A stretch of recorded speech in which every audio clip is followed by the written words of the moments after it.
Evangelija pagal Joną, kurį ką tik tai klausėmės, 8 skyrius, 31-42 eilutės, mums Jėzus primena, kad esame visi nusidėję ir stokojam Dievo garbės, o jeigu esame nusidėję, vadinasi, esame nelaisvėje.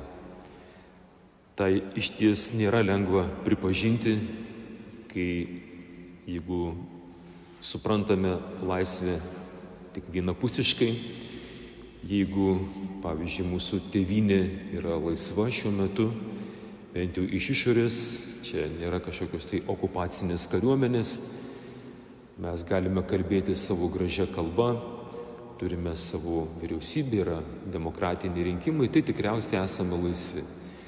Bet jeigu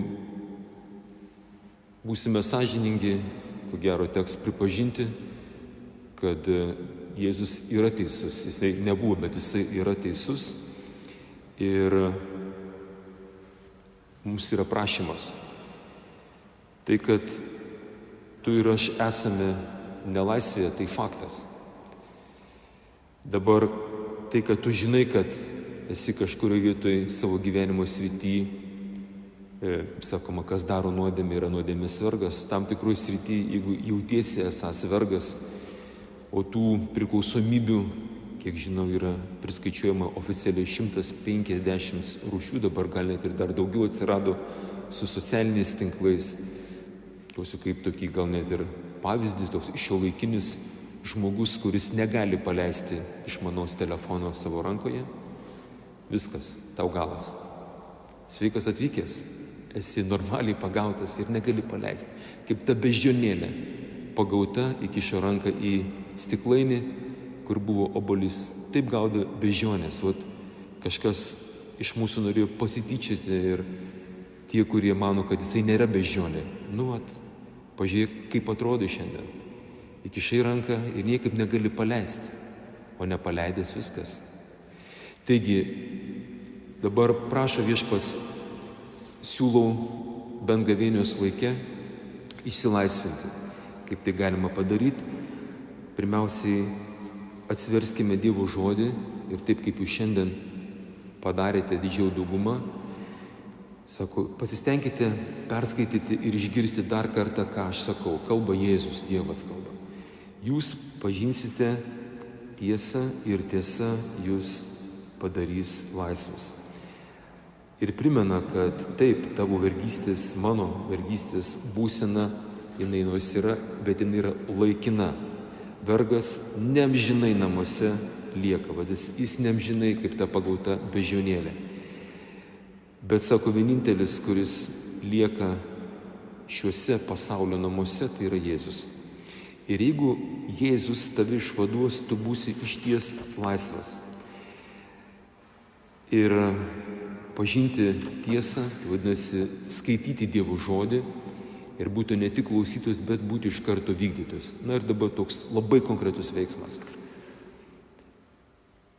Viešpats prašo labai elementariai išpažink kada nors tiesą apie save, savo būseną. Tai reiškia, katalikiškai, kada paskutinį kartą buvai išpažinties. Kai mes einam išpažinties, tai yra viena labai konkreti, praktiška dalis tapti laisvu. Taip, galbūt tu vėliau kažkur tai eidamas gal padarysi vieną kitą klaidą, netame yra esmė. Kol esame žemėje, esame trapus, mes griuvinėdami einame į pažadėtą žemę, pats Jėzus prisėmė mūsų prigimtis irgi nešdamas kryžių, griuvo ir nesykį, taip, kad čia gėdytis nereikia. Klausimas tame, kai nugriūni, parpuoli, suklydai, ką darai toliau? Sakai, aš kaip visi toliau liksiu gulėtame purve, ar vis dėlto kelsiuosi, kaip sako tas jaunėlis sūnus, kelsiuosi iš to jovalo, eisiu pas tėvą ir sakysiu, tėve, nusidėjau dangų ir tau, nesu vertas tavo vaikų, priimk mane bent samdiniu. Toks klaidingas požiūris ir mums yra didelė rizika, kai mes esame panašaus nusistatymo kaip šitie religingi žydai, kaip jiems buvo sunku įsivardinti, kad jiems reikia išsilaisvinti, nes juk jie yra Abraomo vaikai. Jie yra išrinktosios tautos sūnus ir dukros. Ką tu mums čia kalbi dabar? Sako, mūsų tėvas Abraomas.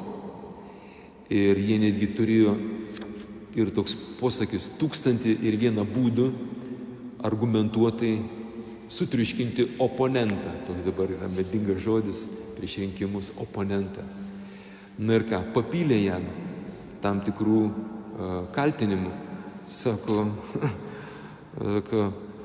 mes nesame pavainikiai ir turime vieną tėvą Dievą. Mes nesame pavainikiai. O štai išlindo galai. Jie priminė žydai, tuometiniai ir Jėzaus pažįstami giminaičiai. Pavainikis tai reiškia mergos vaikas. Vakar šventėm Švento Juozapo iškilmę. Taigi jie priminė jam, ką tu mus gali aiškinti, mergos vaikė. Mes žinom, kad Juozapas nėra tavo tėvas. Nu, kokie tavo kriterijai? Jeigu dabar nuleisim mumis visus ant žemės tokią šiandieninę realybę, pabandykit kam nors vyriausybei pasakyti tiesą. Koks bus reikalavimas? Jie kartais taip įžūliai sako, o ką tu esi baigęs, kad tu man aiškintų? O aš diplomą turiu, nesvarbu, nusipirkęs ar ne, bet va, esu baigęs bakalaurą. O tu ką esi baigęs? Esu ten dar kažką baigęs. Įsivaizduokit, argumentas daryti nesąmonės, netgi vyriausybinių lygmenių yra diplomas. Juokinga. Juokinga per ašaras. Ir jeigu tu neturi Dievo išminties, jeigu tu Dievo žodžio neskaitai, tu esi visiškas, nes neturėtų supykti. Visi tie, esi visiškas kvailiukas. Tokia geroj formai. Gudrus kvailiukas. Ir tave mausto per visus galus. Bet vieš pasako, aš tau siūlau, nepasilik, tai buvai kvailiukas. Kad nors Bibliją atsiversk. Tie kunigai, kuriuos aš jums pasiunčiu, pas popiežius, kurį pastačiau tarnauti bažnyčiai. Aš prašau jūsų, klausykite, ką jis sako. Galbūt ne visada elkitės taip, kaip jie kartais daro. Ir Jėzus yra užsiminęs apie savo metų vyriausiusius tuos kunigus, dvasininkus, sako, jūs klausykite, ką jis sako, mokymas geras. Tik sako, nesielkit kartais, kaip jie padaro kokią nors nesąmonę. Taigi, mylieji, gavėnė, keliaujam toliau. Ir būkime drąsūs, nusižeminkime, prieikime iš pažinties, klausykime, ką sako Viešpats ir žiūrėk, finalas galbūt ir toksai, kad paskutinė teismo diena būsi įvertintas tokiais Viešpaties pažadėtais žodžiais. Kai sugrįšiu ir pamatysiu tave, kuris paklausei mano žodžio.